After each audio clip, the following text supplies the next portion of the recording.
राधे राधे। जय श्री कृष्ण भक्तों।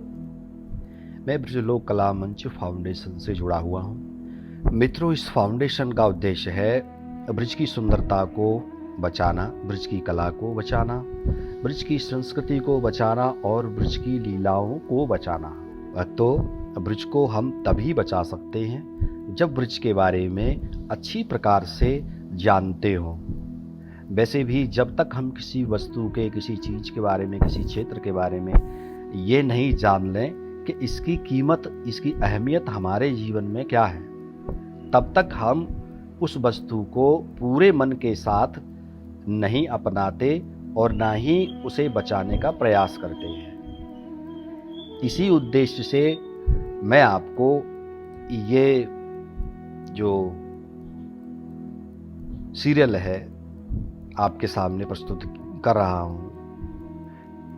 इसमें आपको हमने 2 पार्ट बता दिए हैं। मित्रों, तीसरा पार्ट मैं अब प्रारंभ कर रहा हूँ। तीसरे पार्ट में हम आपको बताएंगे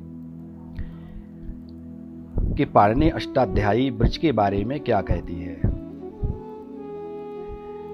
क्योंकि पाणिनि अष्टाध्यायी को देखना बहुत जरूरी है। वो इसके बारे में क्या कहती है, ब्रज के बारे में, कि ब्रज कैसा है। जब तक हम उसको नहीं सुन लेते तब तक अच्छी तरीके से हमारा मन ये फैसला नहीं कर सकता कि इसे बचाना जरूरी है अथवा नहीं है। तो हम आपको 2 पार्ट बता ही चुके हैं कि इसमें इसका बचाना क्यों जरूरी है।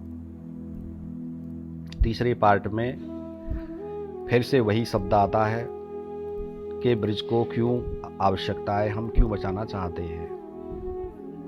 मित्रों, ब्रज शब्द बनता है ब्रजगतौ धातु से, अर्थात ब्रज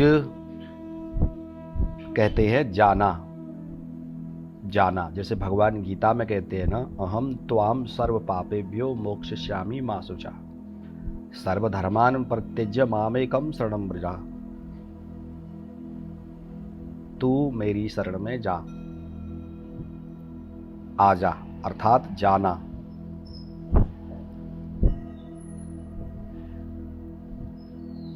ब्रजति इति ब्रजः यत्र गोचर संचरति।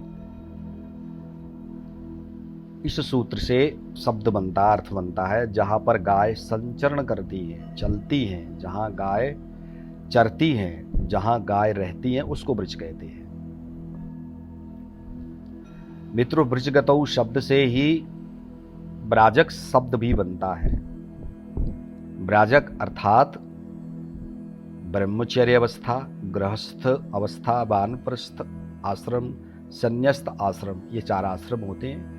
इन चारों आश्रमों को पार करने के बाद, इन चारों अवस्थाओं को पार करने के बाद मनुष्य अपनी चरम अवस्था को प्राप्त कर जाता है, अपने परम लक्ष्य को प्राप्त कर जाता है।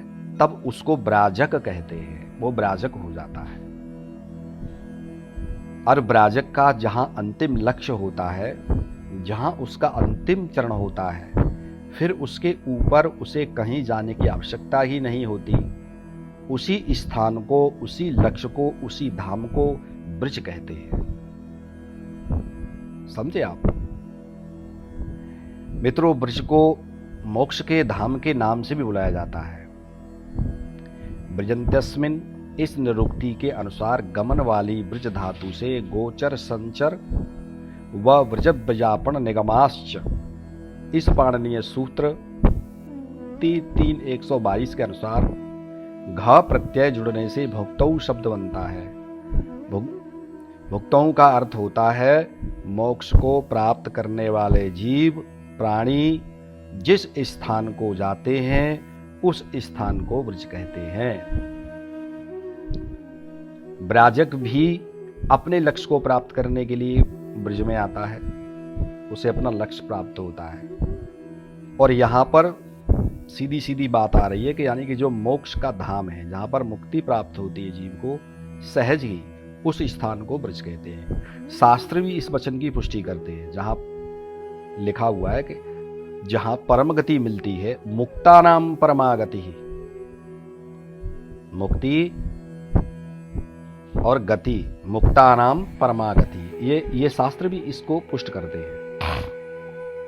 अच्छा मित्रों, ब्रज को एक और नाम से बुलाया जाता है ब्रजंत्यनेन।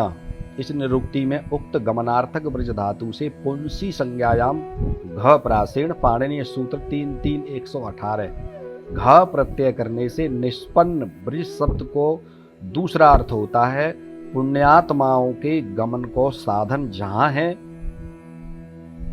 उसको ब्रज कहते हैं। अब विचार कीजिए, पाणिनि अष्टाध्यायी शब्द को राइट एंगल में लेकर के आती है और उसका क्लियर अर्थ निकाल हमारे सामने प्रस्तुत कर देती है। तो सीधी बात है कि ब्रज गायों का स्थान है और गायों का स्थान होने से यहां पर हम कल्पना कर सकते हैं कि जहां गाय है, जहां जो ब्रज है, ब्रजा दो, एक तो गाय को बोलते हैं ब्रजा, दूसरे ब्रजा यमुना जी को भी बोलते हैं। ब्रज वो है जहां यमुना जी नित्य निरंतर होकर बहती रहती है। मित्रों, श्री कालिंदी मां यमुना का ब्रज में नित्य निरंतर निवास है। वे भी गोलोक से ही आई थी।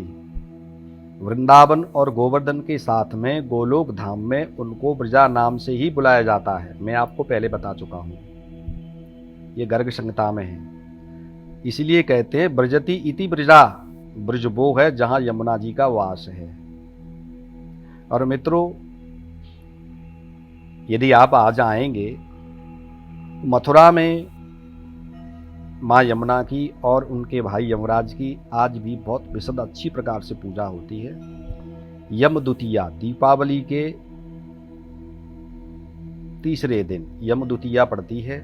उस दिन सगे भाई बहन एक साथ वहां स्नान करके और यम यमी का पूजा करते हैं। यम यमी यानी यमुना जी का और यमुना जी के भाई की पूजा करते हैं। वे दोनों अगले जन्म में भी भाई बहन ही बनते हैं और उनको यमलोक में जाना नहीं पड़ता। ऐसा वरदान मां यमुना को उनके भाई यमराज ने दिया था। मित्रों, आज भी लाखों भाई बहन यम द्वितीया को मां यमुना में स्नान करते हैं। और दैव गति से एक बात और बताता हूं आपको कि मैं भी अपनी बड़ी बहन के साथ स्नान कर चुका हूं। उसमें एक बात और बताता हूं मित्रों, यदि श्री राधा कृष्ण और वृंदावन रास परिकर में आप तभी प्रवेश कर सकते हो जब आप मां यमुना को प्रसन्न कर लोगे, क्योंकि मां यमुना किशोरी श्री राधा रानी जी की सखी ब्रजा हैं। वे नित्य रास मंडल की पहरेदारी करती हैं। और सबसे जो आपको चौंकानी बात है वो मिलेगी कि ब्रज 84 कोस की भी पहरेदारी मां यमुना ही करती हैं। ये कथा भी मैं आपको बताऊंगा। तो मित्रों, ब्रज क्या है ये आपको अब मैं पुराणों के अनुसार बताने जा रहा हूं। पहले मैं आपको श्री पद्म पुराण में से बताता हूं वो क्या कहती हैं। पद्म पुराण कहता है, ब्रजमंडल भूगोलम शेषनाग फड़म्बरम कुमुदाख्यम महाश्रेष्ठम सर्वेशाम मध्य संस्थिताम। अर्थात यह जो ब्रजमंडल भूगोल है भगवान शेषनाग के फन पर रखा हुआ है और वह फन भगवान शेषनाग के सभी फनों के बीच में मध्य में है और उस फन का नाम है कुमुद। वह फन सभी फनों में सबसे श्रेष्ठ है, बहुत सुंदर है और बड़ा है। तस्योपरि स्थितम लोकम सर्वस्थानम महाफलम श्री कृष्ण लीला विहारार्थम उच्च स्थानम विराजितम। और इस ब्रजमंडल भूगोल से भी ऊपर जो 84 कोस का लोक है वो लोक सभी स्थानों को महाफल देने वाला है। यह लोक सबसे उत्तम है और यह सबसे ऊपर है, ऊंचे स्थान पर है। 84 कोस का जो लोक पृथ्वी से ऊपर है और यह पृथ्वी से जुड़ा हुआ नहीं है। ये कथा मैं आपको 12 पुराण में आगे बताऊंगा।